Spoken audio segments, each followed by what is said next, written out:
Essa imagem ilustra bem uma ideia ou conceito, mais no sentido da ética, da forma como se deve o comportamento em relação às pessoas que são incapazes de ter acesso a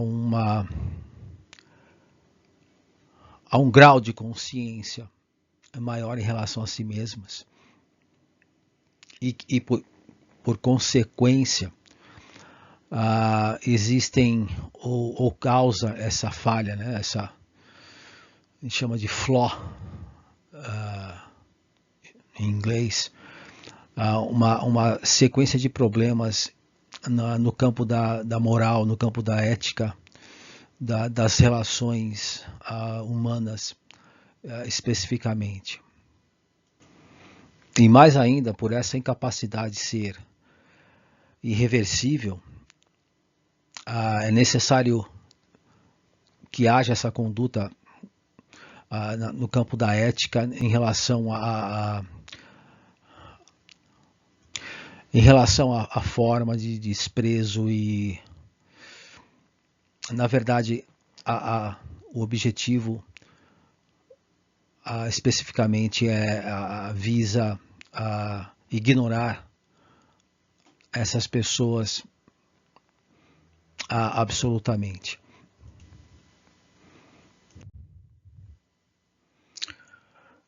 O pintor holandês Bosch, né, ilustra bem esse conceito.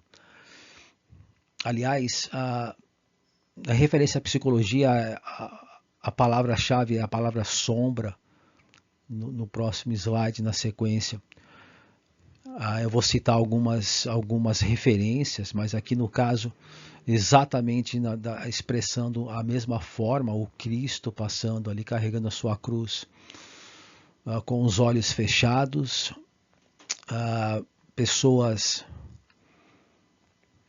com aparência que eu diria que tem uma referência mais, não à questão estética, a feiura na questão estética especificamente, mas a feiura na questão da conduta moral, na questão afetiva, pessoas absolutamente psicopatas, né, incapazes. Aliás, desalmado é um termo usado na psiquiatria, é um transtorno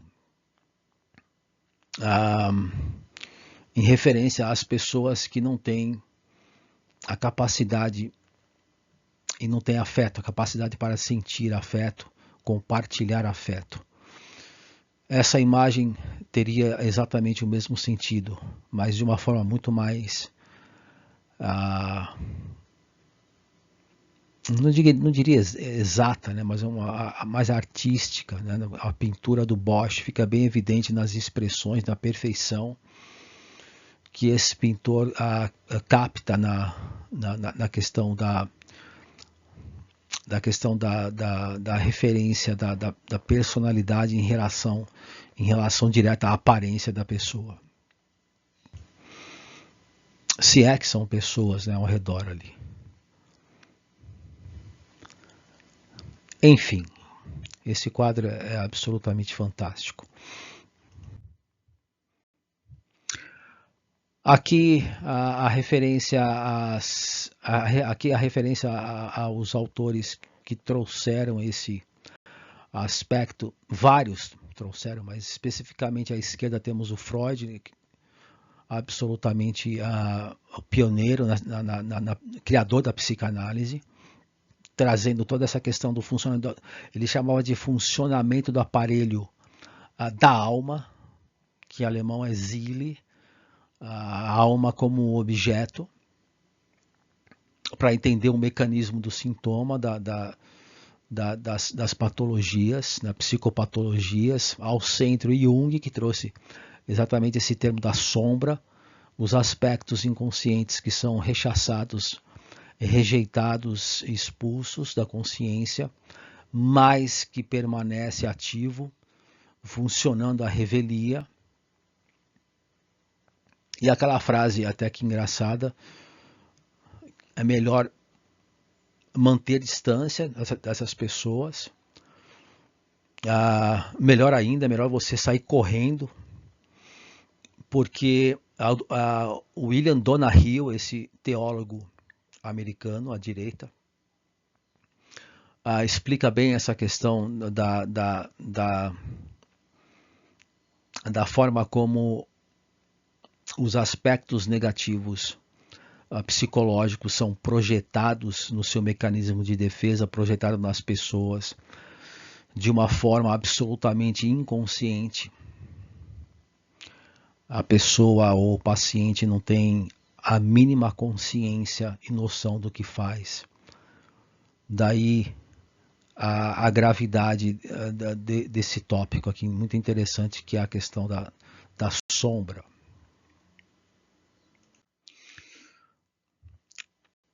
Só para ilustrar essa ideia da projeção da sombra, essa imagem aqui está ilustrando a forma como os médicos tratavam os pacientes na Idade Média em relação à pandemia, à peste negra, procurando evitar contato com os pacientes. Seria a máscara que foi usada recentemente.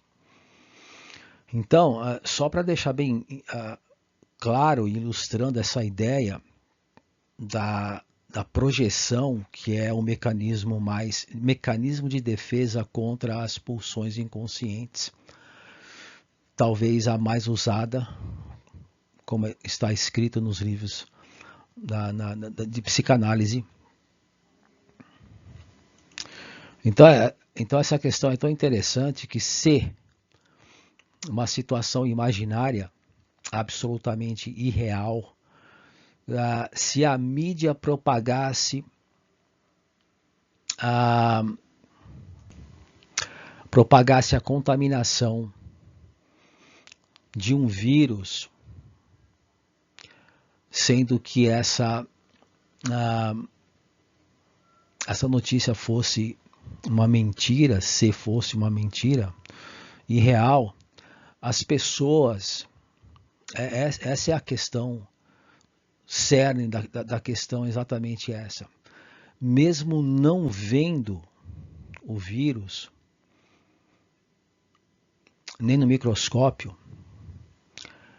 o mecanismo de defesa inconsciente contra essas pulsões, sempre buscando um bode expiatório para se livrar e reconhecer essa ameaça como interna, ou seja, para ver a ameaça externa de algo que a pessoa não conhece, automaticamente esse vírus toma essa proporção, uma representação desses conteúdos incompatíveis com a percepção que o ego da pessoa cria de si mesma, baseada no hemisfério esquerdo, da percepção dos 10% do cérebro, evitando o contato, evitando que o hemisfério direito, a parte afetiva, tenha acesso e irrupção na consciência. Então, em outras palavras, mesmo não havendo o vírus,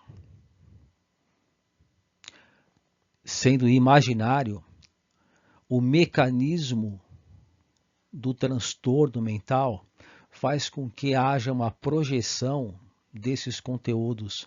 Esse mecanismo é inconsciente, é importante enfatizar esse aspecto, não é uma escolha consciente do paciente. Ele percebe essa ameaça como se fosse externa. E crer, essa é a palavra nesse caso, crer é temer. Então a pessoa começa a ter um temor em relação a uma ameaça externa, que para ele é real, mas, como eu disse, é um exemplo para ilustrar a ideia. Não existe vírus algum. E, no entanto, a pessoa acredita no vírus não porque exatamente a mídia propagou a pandemia, mas porque no seu mecanismo de defesa inconsciente, o vírus passa a ser uma representação dessa ameaça. É assim que funciona.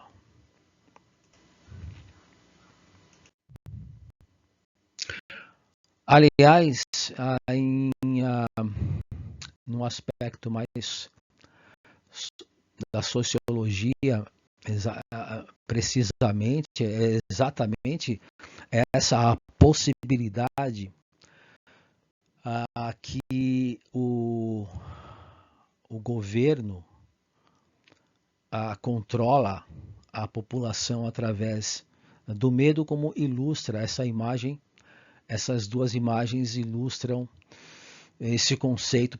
O quadro, são dois quadros do pintor espanhol Goya.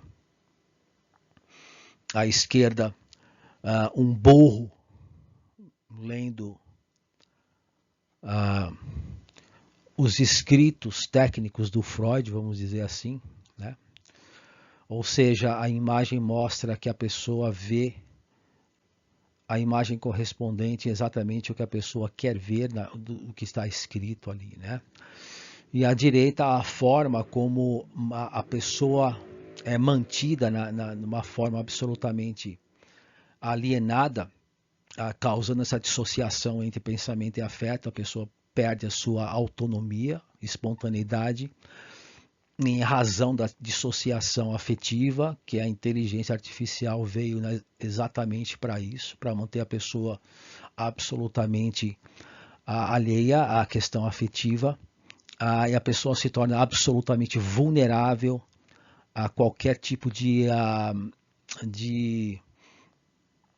interferência, de coerção, de imposição, de pseudo-valores que absolutamente contraditórios ao que a pessoa, em relação à pessoa, porque existe uma forma específica de funcionamento do aparelho mental que não é algo arbitrário, né? Você não, como o ego na sua megalomania cria a sua verdade, não é assim que funciona.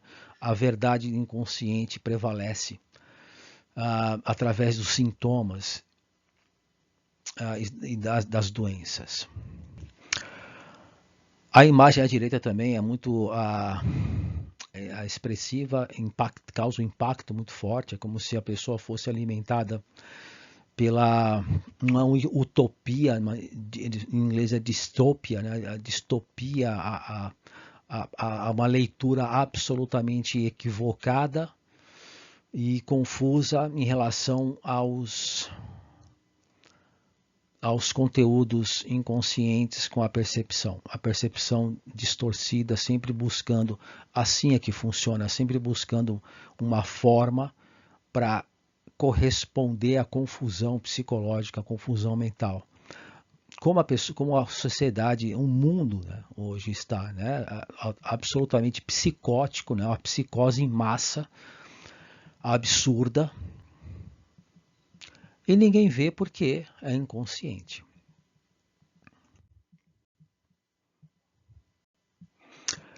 Nesse quadro, Steve Taylor ilustra a questão da sombra, o aspecto obscuro, o aspecto que é contraditório do aparelho mental. Tem um contraste em relação é o oposto, né? É Eros e Thanatos, na psicanálise é chamado de Eros, a pulsão Eros, Thanatos. A pulsão Eros que busca conexões, Thanatos o oposto, busca a fragmentar e a rupção das conexões afetivas do Eros. E exatamente é esse aspecto que a pessoa projeta na outra, usando as pessoas como bode expiatório, projetando esses aspectos inerentes, correspondente à sua personalidade, à sua própria pessoa, mas a pessoa percebe fora aquilo que não quer perceber dentro de si mesma.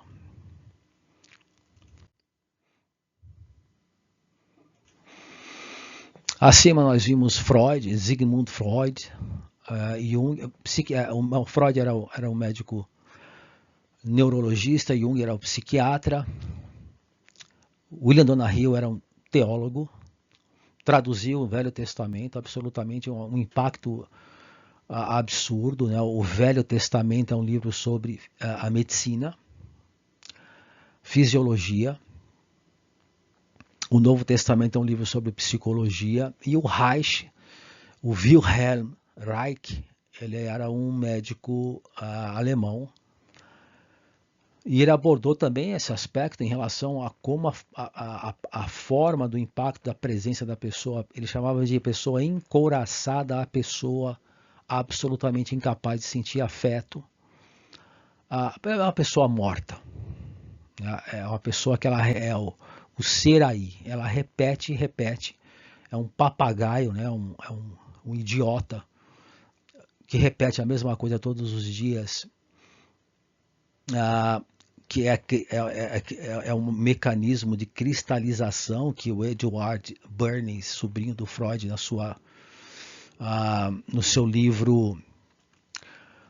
no seu livro Engenharia do Consentimento, a cristalização, que é consequência da repetição de um ato, de uma atividade, até que você acabe esquecendo o original, tanto repetir o falso. E aí o encoraçado é exatamente esse idiota dissociado, que não tem espontaneidade nenhuma, não tem capacidade de relacionamento nenhum, afetivo com nada, é um doente que representa, né, não sabe nem o que fala, né, essa é a questão. E na melhor das hipóteses, esse doente tem uma angústia, porque justamente a parte afetiva, que não pode ser deletada com o shift del, né, como se faz, como o idiota faz, aí achando que o ser humano, que a inteligência artificial vai a substituir o ser humano, não vai substituir, porque a consequência já está, a mídia, que a mídia não mostra, mas está claro aí, a psicose em massa, o absurdo, em vários aspectos. Na psiquiatria, essas sensações da alma, a alma é uma coisa no corpo, não tem nada a ver com religião, a palavra alma na psiquiatria é afeto, e a palavra afeto não existe vínculo a objeto, cachorro, gato, pessoas. A palavra afeto é como está escrito ali no segundo parágrafo, é a capacidade de sentir as sensações, aqui está corrente plasmática, sensações plasmáticas vegetativas no corpo. O que deve preceder, né? Então, o que há aí é encoraçamento, que seria uma forma de evitamento ou evitação do contato com as questões afetivas. Aqui aparece a imagem do médico alemão Reich. Ele coloca bem ali no comecinho, né? É sempre um comportamento destrutivo, sempre algo ruim, negativo, sempre. A incapacidade do organismo encoraçado para desenvolver impulsos amorosos. Quando desenvolve é falso, é uma representação. Aliás, é um ponto, eu diria, na experiência que eu tive na clínica psiquiátrica, pensamento e afeto são os dois focos principais no diagnóstico do paciente e também no estudo clínico do paciente. A incapacidade, que é a empatia, né, tem muito a ver com a empatia do paciente, é uma coisa absolutamente assombrosa, né? Não tem entusiasmo, não é espontâneo, não é autêntico, enfim, né? É assim que a consequência, os sintomas, né, aparecem. Mais um aspecto interessante, aliás, esse é o ponto que eu quero passar aqui nessa observação. A pessoa que não é encoraçada, que não é enrijecida, a pessoa que tem contato, não importa o grau, com o aspecto afetivo, ela se incomoda com a presença de um organismo encoraçado, como está mostrando ali na última seta. Na presença de um organismo encoraçado, a pessoa desencoraçada se sente muito rapidamente confinada, sem contato e rejeitada. Ao mesmo tempo que isso é uma ação recíproca. Né? A pessoa que é encoraçado, doente, o porco, ele se sente muito mal com a presença de uma pessoa livre, uma pessoa que tem uma forma de expressão espontânea e natural. Né? Esse é o ponto principal.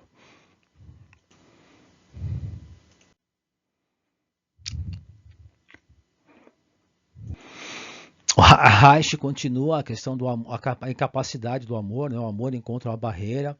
A consequência é a crueldade e ódio, são assim que sempre projetando, a palavra-chave aqui é sombra. Todo o conteúdo inconsciente é projetado, nesse caso, os conteúdos negativos da sombra.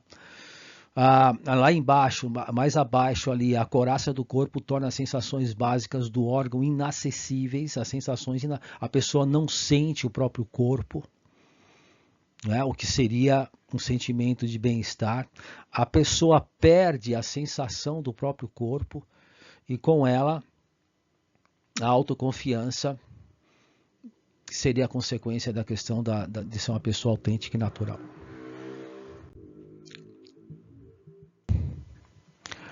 Aqui o Reich continua dizendo que os organismos desencoraçados, em relação aqui à mãe saudável, uma criança saudável, é absolutamente diferente, né, quanto às expressões do corpo.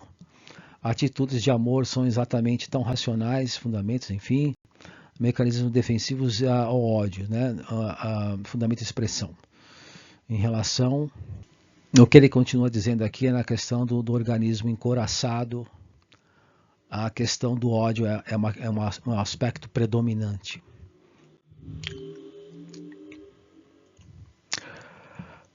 Mais um pouco ainda, enfim, né, a questão da corrente plasmática, são as sensações, o afeto, seria na expressão do Freud. Né? A princípio é percebido como algo, um transtorno, algo desconfortável, a princípio, depois passa a ser uma aceitação.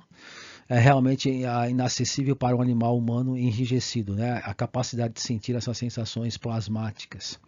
A percepção é sempre além das percepções do seu próprio ego, ou seja, a pessoa, quando tem alguma percepção, é sempre em relação ao outro, nunca a capacidade de sentir o próprio corpo. Mais abaixo, o que o organismo encoraçado percebe como mente e alma é a motilidade da vida que está fechada para ele.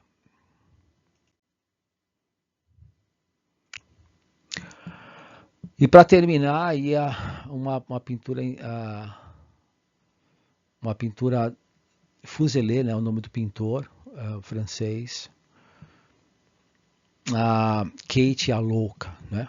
A questão da percepção da loucura, a forma como a pessoa doente percebe o mundo. Então, em uma frase, o doente percebe o mundo exatamente como ele sente, uma confusão. A percepção do mundo é exatamente algo absolutamente pessoal, dentro da própria percepção de cada indivíduo. E, enfim, para terminar, algumas frases do Heidegger, né? Não existe toda relação, uma relação de si consigo mesmo, ou seja, a pessoa está sempre, como Lacan também fala, estamos monologando o tempo todo, porque nós estamos sempre conversando com esse aspecto alheio dentro de cada um, que são os conteúdos inconscientes. E basicamente a percepção do mundo é exatamente como você se percebe. Então, resumindo a questão da sombra, o aspecto negativo que as pessoas reprimem, que os conteúdos reprimidos, rechaçados, eles na verdade não são negativos, eles fazem parte do mecanismo, mas a percepção da pessoa desses conteúdos inconscientes é sempre projetada. A pessoa percebe esses conteúdos nas outras pessoas e não tem a mínima consciência disso.